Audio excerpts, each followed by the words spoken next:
First, this week's 1 on 1 in 10 with Finance Minister Nicola Willis on the economy, the cost of living pain, and how New Zealand navigates the economic impacts of the Iran conflict. Hello. Kia ora, comrade. Welcome to the show. Thank you for being available to the Fourth Estate. Your democracy is grateful. Well, I'm many things, but I will never be your comrade.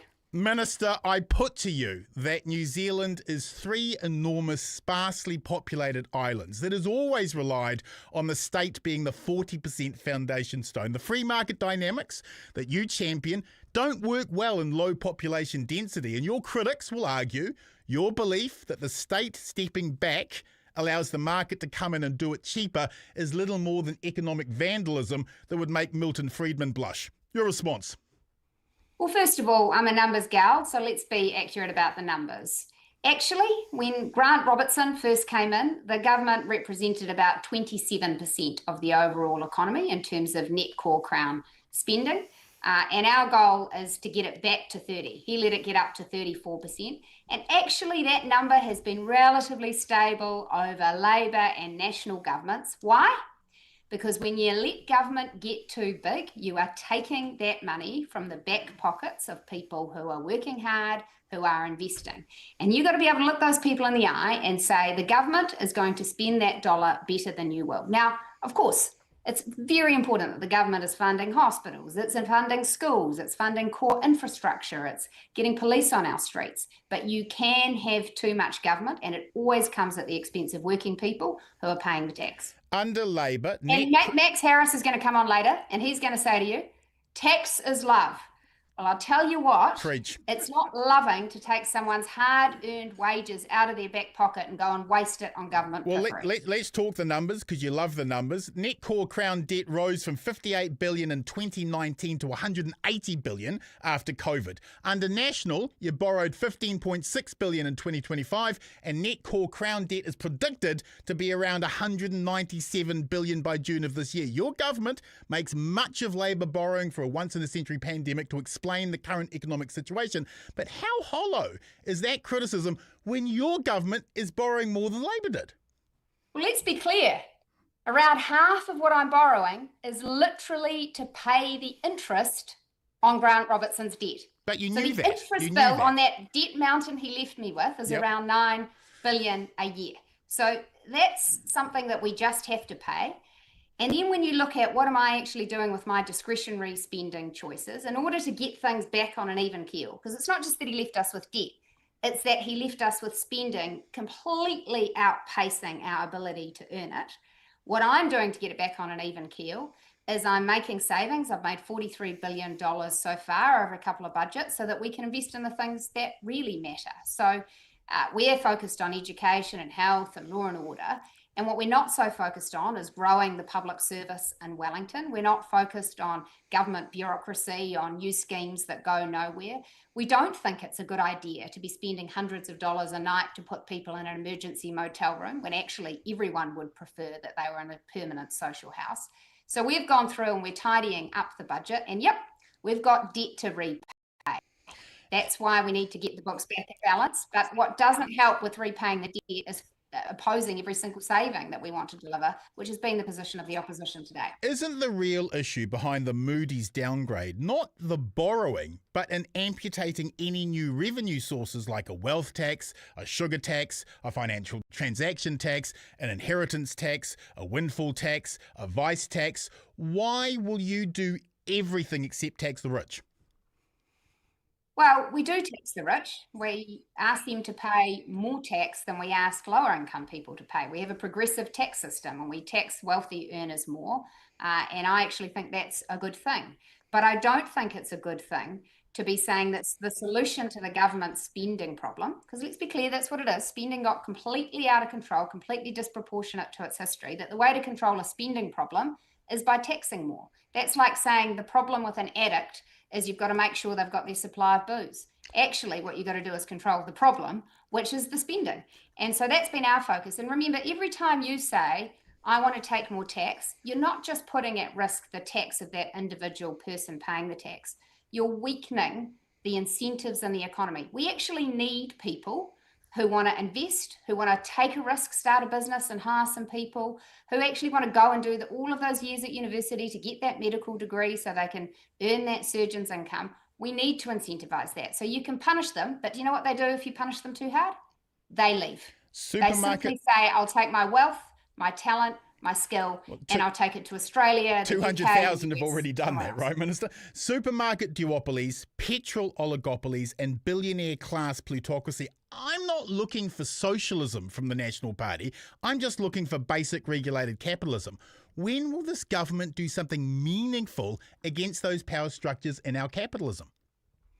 Well, I am with you on this, Bomber, which is that I don't believe that capitalism and the free market means a free-for-all.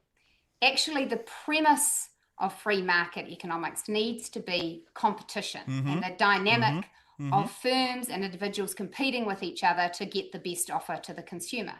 And let's take the supermarket example.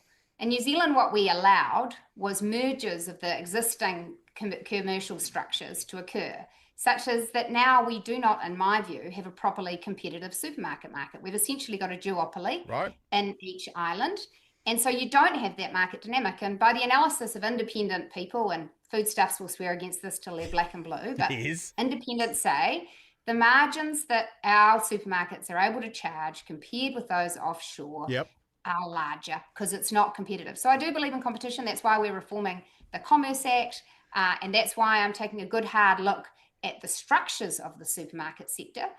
But I'm not going to just leap into the deep end and say, hey, I've had an idea, this is what we do. Because when you leap into the structure of an existing market, you better be sure that the benefits will outweigh the costs. But I'm doing that work because I want capitalism with markets that are competitive. Minister, you have voiced confidence that oil prices will drop and save the economic recovery of the government has relied on to get re-elected, even though experts globally are increasingly concerned the Strait of Hormuz will stay closed for many more months and cause a global recession. Why are you so confident that Donald Trump will be able to solve what's going on there?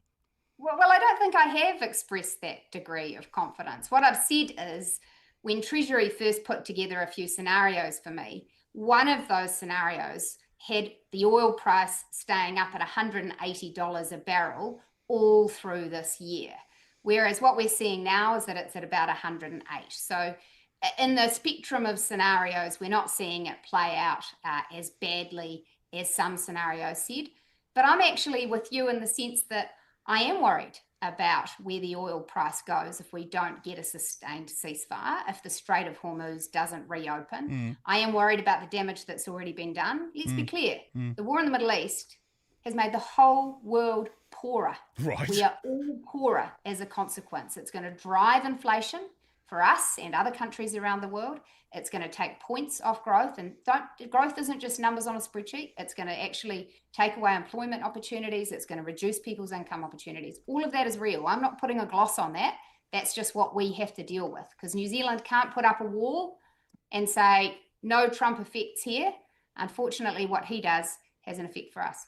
You have been able to find 9 more days of diesel, and people are very grateful for the work that you have been able to do in that. You have been able to give people an extra $50 a week.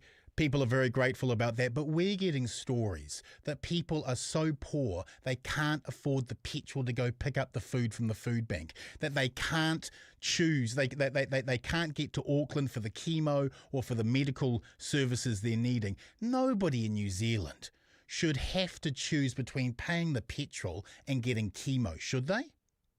No, they shouldn't. And I just want to acknowledge that those situations that you're talking about are real. There's no doubt when the price of petrol goes up as much as it has, as quickly as it has a big impact on people in their situations. On the medical treatment one, though, actually, Simeon Brown has made a decision on this, which is that in New Zealand, we do provide assistance to patients who need to travel distances for care. And we've had a mileage rate in place for that. And he has actually adjusted the mileage rate to reflect the fact that those costs are higher for people. Similarly, that's why we adjusted the mileage rate for workers who have to travel between patients and communities in order to provide healthcare. So we do recognise that there are going to be instances where we, the government, need to provide some support to shield the most vulnerable from the effects of this crisis. What we've rejected is the option that says, great, there's a crisis, the normal constraints don't apply, let's get out the money bazooka and fire at will. Because the truth is, that still needs to be paid back. And unless Chloe's about to tell you about the magic money tree forest, I still haven't found it. And so everything I spend, I have to borrow, and you have to pay back, either through higher taxes later or through a big debt with an interest bill attached. Minister, many Kiwis were already just holding on by their fingernails because of the cost of living crisis. And then along comes the petrol price inflation. Not one Kiwi was responsible for this illegal war on Iran. Isn't it time the government denounced America and Israel for starting this?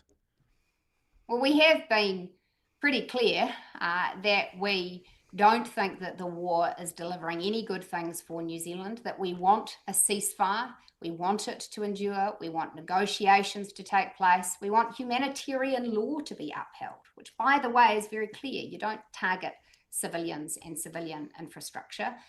You make sure that you stick to the rules of engagement. And frankly, we want the war over as soon as possible.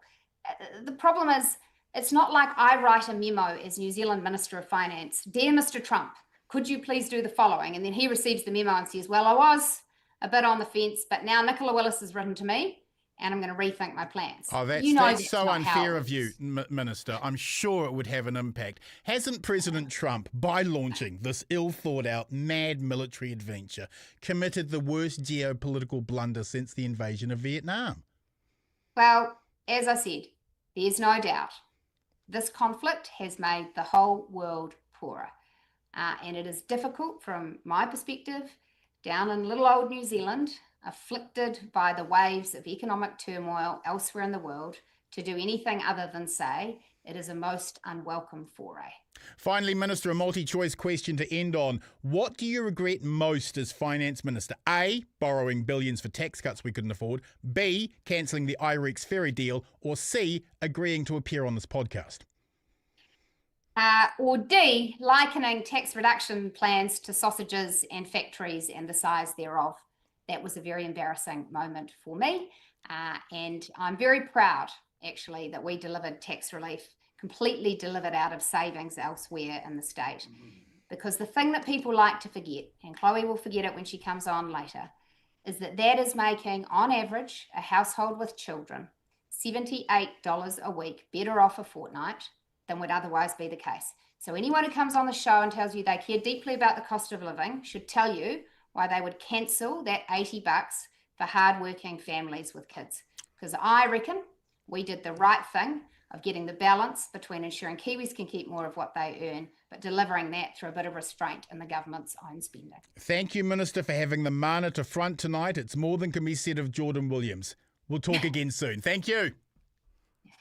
Thanks, Bomber.